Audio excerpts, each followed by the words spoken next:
सदाशिव भाऊ की जयंती पड़ती है 4 अगस्त की।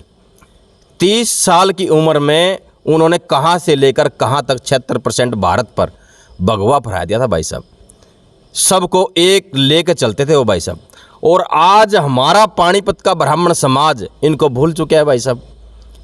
लेकिन अपनी एक सोच है कि अपने ब्राह्मण योद्धाओं को भूल नहीं देंगे। और कोई वो ब्राह्मणा के बारे में आकर यूँ कह है अगर ब्राह्मण घंटी बजाने के हैं तो मैं इसलिए भी करना चाहूँ कि घंटी बजाने के नहीं तो थोड़ा इनने भी देख लो हम क्या कर सकें।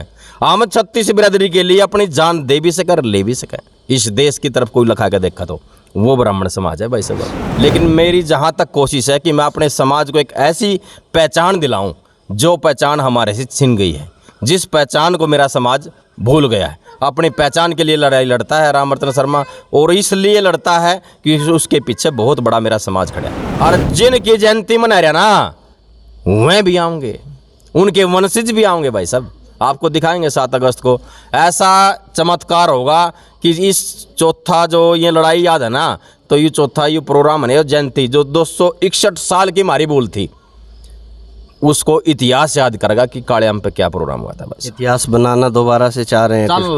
चल लो भाई साहब। जब तक ब्राह्मण नहीं जागेगा भाई साहब देश कैसे आगे बढ़ेगा, और देश आगे के लिए ब्राह्मण ने बढ़ना पड़ेगा आगे भाई साहब। दोस्तों नमस्कार, मैं उमेश शर्मा। आप देखना शुरू कर चुके हैं हिंदुस्तान 9। आप सभी को पता है कि जिस तरह से आज़ादी की लड़ाई रही या फिर मुग़लों के साथ जो लड़ाई रही उसमें ब्राह्मणों का जो योगदान रहा वो योगदान आप सभी जानते हैं। जिसने इतिहास पढ़ा है उन सभी को उस योगदान के बारे में पता है। और पानीपत का जो काला आम है उसके बारे में भी इतिहास जो जानते हैं थोड़ा बहुत वो जानते ही होंगे। अब रामरतन शर्मा जी हैं हमारे साथ और ननेड़ा गांव के तमाम लोग हैं, कुलदीप शर्मा जी हैं। ये एक जयंती यहाँ पर 7 अगस्त को मना रहे हैं। एक मैंने भी इसका होल्डिंग देखा कुछ दिन पहले, तो जानने की जिज्ञासा रही कि जाने की क्या है, किस बारे में है, ऐसा हरियाणा में फिर से क्या हो रहा है। कहीं ना कहीं वैसे भी देखें तो हरियाणा की राजनीति में अब ब्राह्मण एक्टिव नज़र आते हैं। अब ये राजनीति बात हो या फिर अपने कहीं ना कहीं उन लोगों की जिन्होंने योगदान दिया है उनको याद करने की बात हो, वो तो यही बताएंगे बखूबी है क्या वो सारी बातें, और इनसे जान भी लेते हैं। रामरतन जी स्वागत है सबसे पहले हिंदुस्तान 9 पर आपका। जी धन्यवाद आपका भी, आप हमारे पास आए यहाँ चल के। रामरतन जी मैं होल्डिंग देख रहा था, बड़े बड़े होल्डिंग लगे हुए हैं पानीपत में। जी जी। ये ब्राह्मणों के सम्मान की बात है या फिर 24 की तैयारी है? बाद में पूछूंगा कि जयंती किसकी है। जी जी जी जी। ये ना 24 की तैयारी है ना ब्राह्मणों की, ये एक ब्राह्मण हिंदू योद्धा की बात है जिसने 1761 में इस देश को मुग़लों से आज़ाद करने के लिए, जो अफ़गानिस्तान से जो लुटेरे यहाँ लूटने के लिए आए थे उनसे युद्ध लड़ा था। ये उनकी बात है। तो इसमें ब्राह्मण भी आता है और ब्राह्मण के अंदर 36 बिरादरी भी आती है। और तैयारी की कोई बात नहीं, क्योंकि जब समाज के ऊपर रामरतन शर्मा का इतिहास है, जब जिस फिल्म में रामरतन शर्मा का रोल मिलता है उसको बेखूबी निभाता है, अगली नहीं सोचता। आज ब्राह्मण समाज ने मेरे सिर पर जो पगड़ी दी है ना, आज उसकी बात है, 24 की तैयारी की बात नहीं है। अगर 24 की तैयारी की बात है तो ब्राह्मणों को यहाँ हरियाणा से MP MLA बनाने की बात है। अब रामरतन शर्मा क्या बनना चाहते हैं, MP या MLA, ये भी बता दीजिए। मैं अपने समाज का एक सच्चा सेवक बनना चाहता हूँ कि समाज देखो सब कुछ तो कोई कुछ कर नहीं सकता, लेकिन मेरी जहाँ तक कोशिश है कि मैं अपने समाज को एक ऐसी पहचान दिलाऊं जो पहचान हमारे से छिन गई है, जिस पहचान को मेरा समाज भूल गया है। अपनी पहचान के लिए लड़ाई लड़ता है रामरतन शर्मा, और इसलिए लड़ता है कि उसके पीछे बहुत बड़ा मेरा समाज खड़ा है। अब ये कार्ड भी ले लूँ मैं एक बार आपसे? ले लो। अब ये कार्ड भी मैं देख रहा था, अब इसमें मैंने नज़र दौड़ाई तो उसमें मुझे ना कोई ऐसा दिखा नहीं। हालांकि भारतीय जनता पार्टी दावा करती है कि वर्ल्ड की सबसे बड़ी पार्टी है और ब्राह्मणों की भी कमी नहीं है, और इसमें नज़र दौड़ाई तो कुछ मिले तो ऐसे सुर भिड़ाते हुए मिले राम कुमार गौतम, जिनके सुर नहीं मिलते भाजपा से, पंडित नवीन जय हिंद जिनका फरसा भाजपा के खिलाफ चलता है, शशिकांत कौशिक पूर्व BJP प्रत्याशी 2 बार हारे हुए चुनाव, मोहन शर्मा विडोली, ऊपर कुलदीप शर्मा कांग्रेस के बड़े नेता रहे। भाजपा वाले नहीं मिले आपको? ये भाजपा मोहन बड़ोली कौन है? नहीं, कोई ऐसा ऊपर बड़ा नाम दिखा नहीं मेरे को। मोहन बड़ोली मेरे समाज का बहुत बड़ा नाम है भाई साहब। पहली बार चुनाव लड़ा, पहली बार जीत गया, इससे बड़ा नाम क्या होगा भाई साहब? सुर तो विरोध वाले पूरे GT रोड पे मोहन बड़ोली के सिवा है कौन भाई साहब? हमारे पास है कौन? सबसे बड़ा चेहरा है भाई साहब। बताओ और कौन सा चेहरा चाहिए ब्राह्मण का? नहीं, मेरे को लगा कि शायद ना मिले हो, क्योंकि अरविंद शर्मा भी थोड़ा सा खट्टर साहब से नाराज। अरे नहीं, खट्टर साहब भाई साहब, अरविंद शर्मा उस दिन बाहर है, मेरी बात हुई थी उनसे। अच्छा, उनका समय नहीं है, वो बाहर है, वो आ नहीं सकते, मजबूरी है, तो कैसे कार्ड में नाम लिखवा और तो सच्चाई नहीं है राम रतन जी इसके पीछे। देखिए, मैं भी लोगों से बात करता हूँ, नेताओं से भी बात करता हूँ, यहाँ पर बैठे नेताओं से भी करता हूँ। इसके पीछे सिर्फ एक बात है, मैं जो आपको दिखाना चाहता हूँ, इसके पीछे सिर्फ ये बात है, ये इस देश के लिए लड़े थे, 1761 में लड़े थे, और उसके बावजूद आज तक विश्वास राव की जयंती पड़ती है 22 जुलाई की, सदाशिव भाऊ की जयंती पड़ती है 4 अगस्त की। 30 साल की उम्र में उन्होंने कहाँ से लेकर कहाँ तक 76% भारत पर भगवा फहरा दिया था भाई साहब। सबको एक लेकर चलते थे वो भाई साहब। और आज हमारा पानीपत का ब्राह्मण समाज इनको भूल चुका है भाई साहब, लेकिन अपनी एक सोच है कि अपने ब्राह्मण योद्धाओं को भूल नहीं देंगे। और कोई वो ब्राह्मणा के बारे में आकर यूँ कह है अगर ब्राह्मण घंटी बजाने के हैं, तो मैं इसलिए भी करना चाहूँ कि घंटी बजाने के नहीं तो थोड़ा इनने भी देख लो हम क्या कर सकें। हम 36 बिरादरी के लिए अपनी जान दे भी सकें और ले भी सकें। इस देश की तरफ कोई लखा के देखा तो वो ब्राह्मण समाज है भाई साहब। चलिए, तो बहुत बढ़िया बात है। बात भगवा की आई तो फिर भाजपा से सुर मिलते नजर आए, है ना, उनका भी भगवा वाला है, आपका भी भाजपा से कोई मतलब नहीं है भाई साहब। रतन शर्मा भाजपा वाले का भी उतना ही है, कांग्रेस वाले का भी उतना ही है, आम आदमी पार्टी वाले का उतना भी है, उतना ही है, और जेजेपी वाले का भाई साहब। रतन शर्मा के लिए पार्टी वार्टी कुछ नहीं, रतन शर्मा के लिए आज जब तक मेरे सिर पर पकड़ी है सिर्फ ब्राह्मण समाज है, और वो ब्राह्मण समाज है जो 36 बिरादरी के बारे में सोचा है भाई साहब, अपने बारे में नहीं। हम अपने योद्धाओं को उनका सम्मान दिलाना चाहते हैं, तो क्या बुराई है भाई साहब। राजनीतिक नहीं है इस प्रोग्राम, क्या राजनीति है भाई साहब। राजनीति होती तो आज लोग तो आजकल तो प्रधान जो बना है समाज के, एक छोटी गली का प्रधान बन जाऊंगा, अभी चमचागिरी मारा मुख्यमंत्री की भाई साहब। क्या चमचागिरी है यहाँ बताओ। फटकने कहाँ देते हैं ब्राह्मणों को, चमचागिरी भाई साहब। कोमाला मारा मुख्यमंत्री हरियाणा का, क्यों नहीं पटकने देता, कौन नहीं पटकने देता। ब्राह्मण से नाराज कौन है, ब्राह्मण से नाराज बताओ कौन है। मुख्यमंत्री को बनाने वाला कौन है भाई साहब। 80% वोट है भाई साहब जो बीजेपी दे रखी, वो तो चाव है, लेकिन नहीं, राजनीति नहीं। इनका असली अधिकार, असली सम्मान दिलाना चाहते हैं हम, असली दिल से इनकी जयंती मनाना चाहते हैं भाई साहब। अच्छा, क्या उम्मीद लग रही है? देख रहा हूँ लगातार गांव-गांव आप जा रहे हैं जी, लोगों से बातचीत कर रहे हैं जी। कितने लोगों की संभावनाएं लग रही है? क्या सीटिंग प्लान रखा है? कितने लोग आएंगे और आने की संभावना कितनी है? भाई साहब, जैसे मैं दौड़ रहा हूँ ना, ऐसे मेरे पास इतने कॉल आते हैं कि मेरे गांव में भी आओ, मेरे गांव में भी आओ। और भाई साहब, मेरे समाज के जितने भी नौजवान साथी हैं आज वो सब फ़ोन पे लगे हुए हैं, सब इस पे मेहनत कर रहे हैं। और भाई साहब, मैं आपको ये बता दूं कि पहली बार अगर पानीपत में कोई आयोजन होता है ना, तो यूपी से भी हज़ारों आदमी आएंगे भाई साहब। यूपी में भी अगर आप जाओगे तो आज भी कार्ड बटन लग रहे हैं वहाँ, तो वहाँ भी आएंगे तो दूसरे ज़िलों से भी आएंगे, और मध्य प्रदेश से भी आएंगे भाई साहब, और राजस्थान से भी आएंगे, और जिनकी जयंती मना रहे ना वह भी आएंगे, उनके वंशज भी आएंगे भाई साहब।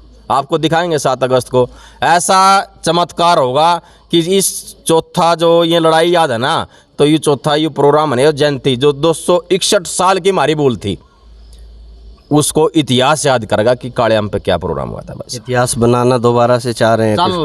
चल लो भाई साहब। जब तक ब्राह्मण नहीं जागेगा भाई साहब, देश कैसे आगे बढ़ेगा। और देश आगे के लिए ब्राह्मण ने बढ़ना पड़ेगा आगे भाई साहब। नहीं, ब्राह्मण तो पैदा ही जागा हुआ होता है, तो जगाने का काम करता है। ब्राह्मणों का तो ऐसा है, सोते हो को जगाने का काम है भैया। तो उस टाइम देखना था ना समाज ने किसको प्रधान बना रहे हैं। इलन नहीं देंदा भाई साहब। सवेरे लाग ली था 7 बजे, 11 बजे छोड़ दूंगा, गण करेगा तो चाय पी के उल्टी आन हो रही, तो भाई साहब न्यू थोड़ा अलाया कर रखेंगे सब कुछ। तो दोबारा से वही जिम्मेदारी ले ली है। इस पर ये देखो ये क्या लिख रहा, समस्त ननेड़ा ग्रामवासी सब का न्योता दे रहा भाई ब्राह्मण। इसका सिर्फ एक बात है कि इसका आयोजक ब्राह्मण समाज है, 36 बिरादरी ने बुला रहे भाई साहब। अच्छा, वहाँ पर क्या व्यवस्था रखी गई? लोग आएंगे उनके लिए किस तरह की व्यवस्था? भाई साहब, मेरा समाज रख रहा सारी व्यवस्था, मैं कौन रखने वाला। समाज ने भी कुछ रखी होगी, आप बताते तो होंगे। समाज करेगा, कोई टेंट का काम करेगा, कोई भाई साहब वहाँ देसी घी का भंडारा काम करेगा, कोई घ्योर का, कोई पकोड़े का, कोई लस्सी का, भाई साहब समाज करेगा। ये मैं कैसे बता दूं? कोई तो कह रहा है मैं यूँ करना चाहूँ, कोई कह मैं यूँ करना चाहूँ। करो भाई, सब का काम है भाई साहब। नहीं, वो देखते हैं ना, कई बार प्रोग्राम हो जाते हैं, लोग जाते हैं, पानी तक नहीं मिल पाता लोगों को, 3-3 4-4 भाई साहब प्रोग्राम किसका? अपना ही तो है। और पानीपत में पानी भी नहीं मिलेगा तो फिर और मिलेगा के? और ये तो ब्राह्मणा का प्रोग्राम है भाई साहब। यहाँ तो देसी मिलेगा, देसी ठाठ मिलेगा। 1761 वाला ठाठ दिलाऊंगे वहाँ, पूरे ठाट मिले। पूरे ठाठ मिलेंगे भाई साहब। चलिए, गजब के। कुलदीप जी भी हैं। कुलदीप जी गांव में आए हैं, तमाम गांवों में ये जा रहे हैं। मैं देख रहा हूँ इस तरह के जो प्रोग्राम होते हैं या फिर राजनीतिक रैलियाँ होती हैं, लोग गांव में जाते हैं, लोगों को इनवाइट भी करते हैं। और ये तो एक जाति का प्रोग्राम है, इनवाइट आप भले ही 36 बिरादरी। सुनिएगा, देखिए मेरा पूरा सवाल, मेरा पूरा सवाल होने दीजिए, मेरा पूरा सवाल होने दीजिए। सवाल ही गलत है। नहीं, आप मेरा सवाल जाति का कार्यक्रम है ही नहीं। ब्राह्मण समाज की बात आ जाती है। नहीं, पहले अपने सवाल को ठीक कीजिए। ये जाति का कार्यक्रम नहीं। जितने भी महापुरुष हुए वो जिस कौम में पैदा होते हैं उस कौम को उस पर गर्व करने का हक है, परंतु वो पूरे समाज के होते हैं, देश के लिए उन्होंने जान दी होती है, धर्म के लिए जान दी होती है। और जो ये कदम ब्राह्मण समाज ने उठाया है, ये आयोजक ब्राह्मण समाज है। ये ब्राह्मणों का कार्यक्रम नहीं है, आयोजक के तौर पर, आतिथ्य के तौर पर, ताकि आने वालों का हम स्वागत कर सके। ये जिम्मेदारी ब्राह्मण समाज ने ली है। जो इतिहास हम लोग भूल गए थे अपना, वो याद दिलाने की बात है। इसमें ब्राह्मण की बात कहाँ से हुई? अच्छा, क्या उम्मीद लग रही है अब? किस बात? भीड़ कितनी इकट्ठा हो जाएगी, कितने लोग पहुंच पाएंगे? ये कार्यक्रम भीड़ दिखाने के लिए नहीं है, ये कार्यक्रम जागरूकता के लिए है। हमारे अंदर जो हम अपने पूर्वजों को भूल चुके थे, जिन्होंने देश धर्म के लिए जान दी है, जो आने ये नौजवान खड़े हैं या बच्चे खड़े हैं, इनको पता होना चाहिए कि 1761 में किस प्रकार से महाराष्ट्र से चलकर यहाँ लोग आए थे और उन्होंने देश धर्म के लिए अपनी जान दी। वो कोई ब्राह्मणों के लिए नहीं लड़े थे, वो भगवा के लिए लड़े थे। और उस वक्त भगवा बीजेपी का नहीं था, वो हिंदू का रंग था, भारत माता का रंग था। जी, बात बीजेपी पे आ जाती है, घूम फिर कर कहीं ना कहीं से कुछ ना कुछ तो जुड़ ही जाता है पार्टी से। कुछ ना कुछ देखिए, सरकार है भाजपा की, हरियाणा में भी है, सेंटर में भी है, और कहीं ना कहीं कुछ मांग रखेंगे। मैं इनका कुछ एक इंटरव्यू और कहीं से सुन रहा था कि कुछ मांग भी रखेंगे काले आम पर, कुछ कैसे बढ़ाया जाए चीज़ों को, इनकी स्मृतियाँ कैसे लोगों को याद दिलाई जाएं, आगे आने वाली जनरेशन। इतनी आसानी से पार्टी आपकी मानती नहीं है। प्रहावर में ब्राह्मणों ने बहुत संघर्ष किया, उसके बाद कहीं जाकर थोड़ी जूं रेंगी है, लेकिन तब तक भी एक हारे हुए कैंडिडेट की मान रहे थे। जीते हुए सांसद जिन्होंने बाप बेटा को घसीट दिया, उनकी नहीं मान रहे थे मुख्यमंत्री साहब। अब लगता है कि थोड़ा सा कुछ ऐसा होगा। आपने कहा कि 36 बिरादरी का प्रोग्राम है, चलिए अब हम मान लेते हैं, क्या 36 बिरादरी के लिए पार्टी अब आपकी है? आप पार्टी के नेता हैं क्या? मुख्यमंत्री नहीं, नेता हैं, नेता हैं। आपकी प्रोफाइल मैंने पढ़ी है, आप नेता हैं, कार्यकर्ता नहीं है। तो मुख्यमंत्री का कुछ ऐसा असर दिखेगा कि मानेंगे, या फिर ऐसे छोड़ देंगे, चलो रामरतन शर्मा है, कर रहे हैं? रोहित जी, आप उभरते हुए पत्रकार हैं और हम सब की शुभकामनाएं आपके साथ हैं, पर मैं आपको कहूँगा कि आप पढ़ के आइएगा, क्योंकि रामरतन शर्मा या मराठा के वंशज जो है डिमांड रखेंगे, भाजपा ने 2019 से पहले वो पूरी कर दी है। हमने काला आम का संग्रहालय बनाने का लिए एस्टिमेट भी बना दिया और पैसा भी रिलीज कर दिया। और एक और बात, जहाँ तक आप मुख्यमंत्री की बार बार हमारे जिला के अध्यक्ष समाज के भाई रामरतन जी से बार बार पूछ रहे थे कि ब्राह्मण भाजपा से नाराज है, मुख्यमंत्री क्यों नहीं आए, भाजपा का इसमें नेता नहीं है, क्या दिया ब्राह्मणों को? आपके पास 4 MP दिए हैं ब्राह्मणों को, कार्तिकेय शर्मा, DP वत्स, रमेश कौशिक, अरविंद शर्मा, 4। आप इतिहास उठाएंगे, ये हरियाणा का 4 MP आपको नहीं मिलेंगे। और आप प्रहावर की बात करते हैं, निश्चित तौर पर वो कहीं न कहीं प्रशासनिक तौर पर एक गलती थी और मुख्यमंत्री ने उसको जल्दी सुधार लिया। वास्तव में समाज में रोष भी था और समाज उसके प्रति आक्रोश उनके मन में था कि हमारी ज़मीन जो वर्षों से हमारी है उसको क्यों छीना जा रहा है, परंतु एक प्रशासनिक गलती थी, क्लैरिकल मिस्टेक थी, उसको ठीक कर लिया, उसको रिलीज कर दिया गया है। हारे हुए जीते हुए की कोई बात नहीं। समाज का कोई भी बच्चा जब उठ के आएगा और समाज जब उसको चाहेगा जब उसको नेता बना देगा। प्रोग्राम बढ़िया सफल हो जाएगा निश्चित तौर पर। गांव-गांव में जाएंगे और गांव की जो भावना है उसको देखते हुए लगता है कि ये प्रोग्राम सफल नहीं होगा, यादगार कार्यक्रम होगा।